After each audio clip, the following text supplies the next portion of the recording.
போர்ஸ்னிக்கோட தாக்குதலோட வீரியம் அப்படிங்கிறது இப்பதான் கொஞ்சம் கொஞ்சமா வெளில வருது. ரஷ்யா எவ்வளவோ அடிச்சுச்சு, பயங்கர சேதாரம், எல்லாத்தையுமே நம்மளும் விரிவா பார்த்தோம். இருந்தாலும் அதையும் தாண்டி சேதாரங்கள் ஜாஸ்தி ஆகுது. எந்த அளவுக்கு அப்படின்னா, பிரான்ஸ் போன்ற நாடுகள்லாம் பல்ட்டி அடிக்கிற லெவலுக்கு இப்பதானே உட்கார்ந்து கையெழுத்து போட்டு உக்ரைனுக்கு நாங்க தந்தே தீருவோம். என்ன ஓகே தானே? பிரிட்டனை பார்த்து அப்படி கை காட்ட மேக்ரான் அப்படியே படம் காட்டினாரே அப்படின்னு கேட்டா, காட்டினது மேக்ரான் ஆச்சு, பிரான்ஸ் ஆச்சு. படம் புஷ்ஷுன்னு போயிருக்காது. அந்த படம் புஷ்ஷுன்னு போயிருக்கும். 10 நாள் கழிச்சு போயிருக்கும். 10 நாள் கூட தாங்காததுக்கு காரணம் ஓர்ஸ்னிக்கோட வேகம். அத 2யும் தான் விரிவா பார்க்க போறோம். ஓர்ஸ்னிக் பெரிய அளவுல ஆட்களை கொன்னுச்சு, ஃபேக்டரிகளை அடிச்சு நொறுக்குச்சு, எனர்ஜி டிவிஷனை தகர்த்துச்சு, முக்கியமான ஆட்கள் தங்கக்கூடிய இடங்கள் அப்படின்னு குறி வைக்கப்பட்டுச்சு. எல்லாம் காலியாச்சு. இல்ல இந்த ஃபேக்டரிகள் காலி கொஞ்சம் ஐரோப்பாவை டிஸ்டர்ப் பண்ணிருச்சு. ஐயே இனிமே எப்படி ஃபேக்டரிகளை பாதுகாக்கிறது? போர்ஸ்லிக்கே தடுத்தா மட்டும்தான் முடியும். இல்லாட்டி வேற எதுவும் வாய்ப்பு இருக்கா அப்படின்னு கேட்டா ஒளிச்சு வைக்கலாம். எம்புட்டதான் ஒளிக்கிறது? ஒளிச்சு வைக்கலாம். ஒளிச்ச இடத்துல இருந்து செஞ்சு கொண்டு வந்துகிட்டே இருக்கணுமே களத்துக்கு யுத்த காலங்கள்ல. அப்ப டேஞ்சர். அப்ப அணு ஆயுதத்தை பயன்படுத்தினா வேற மாதிரி போயிடும். போர்ஸ்லிக் போன்ற ஏவுகணைகளை பயன்படுத்தி ஃபேக்டரிகள் எல்லாம் செதறடிக்கும் போது சப்ளை செயின் டிஸ்டர்ப் ஆகும்.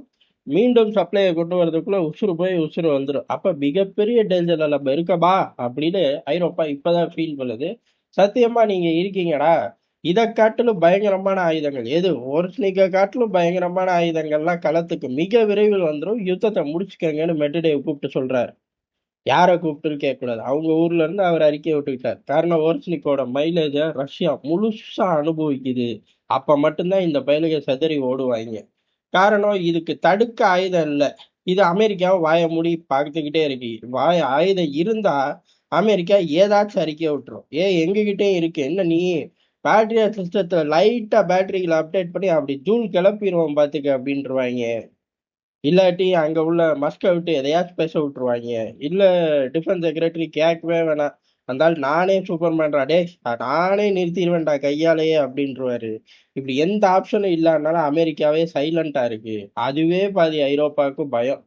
இப்ப பெரிய அளவுல இதுவரை ஒரு மிரட்டலான ஓர்ஸ்னிக்கு தாக்குதல் தான் இருந்துச்சு. இப்ப பதில் தாக்குதல்னு குறி வச்சு ப்ராப்பரா முக்கியமான கட்டமைப்பா ஓர்ஸ்னிக்கை பயன்படுத்தி எப்படி வீழ்த்த முடியும் அப்படிங்கிறத காட்டுனதுக்கு அப்புறம் ஐரோப்பா படு சைலண்ட்.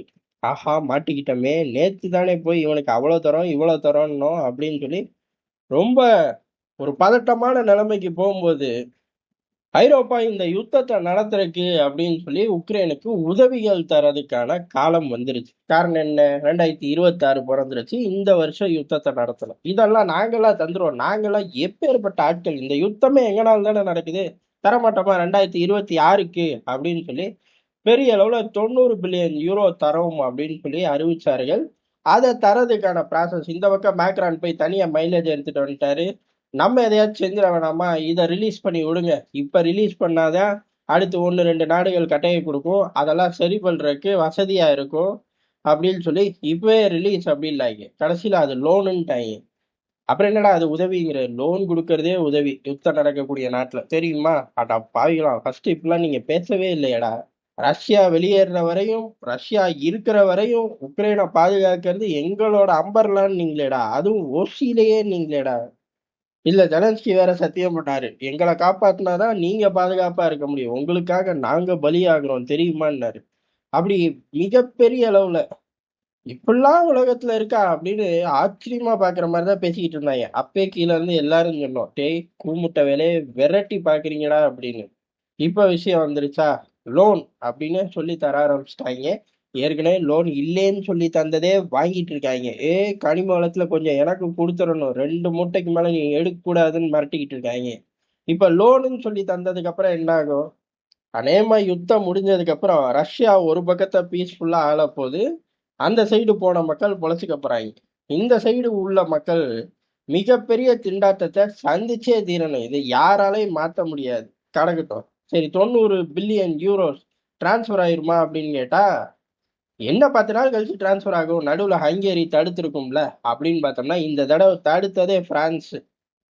அடப்பாவி, நம்மால் தான் உட்காந்து கையெழுத்தெல்லாம் போட்டு நாங்க கிழிச்சு விடுவோம்னாரு. 2 நாள் கூட ஆகலை, ஏன்னா அவர் தான் தடுத்தாரு.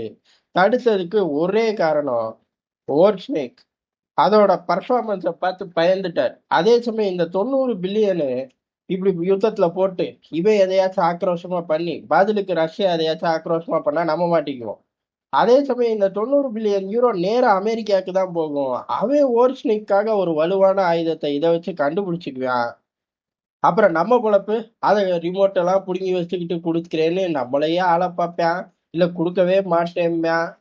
அதனால ராஜதந்திர நடவடிக்கை 90 பில்லியனை எங்ககிட்டயே வாங்கிக்க, எது ஐரோப்பிய டிஃபென்ஸ் சிஸ்டங்களே வாங்கிக்க, ஆயுதங்களே வாங்கிக்க.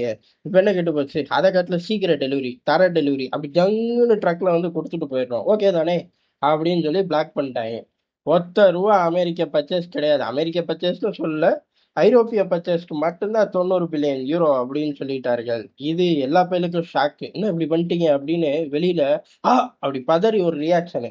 மனசுக்குள்ள அவ்வாடி, நம்மளோட டிஃபென்ஸே வித்தரலாமா இந்த பணத்துல, மேக்ரான் வாழ்க, 1000 தான் இருந்தாலும் பிராந்திய வல்லரசுன்னு காட்டிவிட்டார் அப்படின்னு சொல்லி மனசுக்குள்ளேயே சிரிச்சுக்கிறாங்க. இந்த பக்கம் ஜெர்மனி கோவப்படுது, இந்த உக்ரைன் யுத்தத்தை கெடுத்துப்படும் அப்படின்னு. உண்மையாவா மெர்சு அப்படின்னு கேட்டா, இந்த ஐடியா அவனுக்கு வந்துருச்சு, நம்ம எல்லாம் அமுல்படுத்தி இருக்கணும், இப்ப பாரு நம்ம ஊர்ல எப்படி மைலேஜ் எடுக்க முடியும், அதனால இப்படி அகேன்ஸ்டா பேசுவோம். ஏடா ஒரு ஊருக்குள்ள இருக்கிற இருபெரும் கட்சிகள் மாதிரி பேசிக்கிட்டு திரியுறீங்க அப்படின்னா, அதெல்லாம் அப்படிதான் அப்படின்ட்டாங்க. அப்ப 90 பில்லியன் 10 நாள்ல இருந்து 15 நாள் ஆகும்.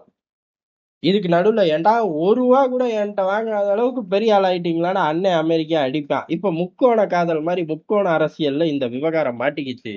இந்த விவகாரம் முக்கோண அரசியலை விட்டு வெளியில ரஷ்யாவை தொட்டு பார்க்குமான்னு கேட்டா, கனவுலதான் தொட்டு பார்க்கும். இன்னும் மேற்கொண்டு அடி வாங்க போறாங்க. அதையும் நம்ம இங்க விரிவா பார்ப்போம்.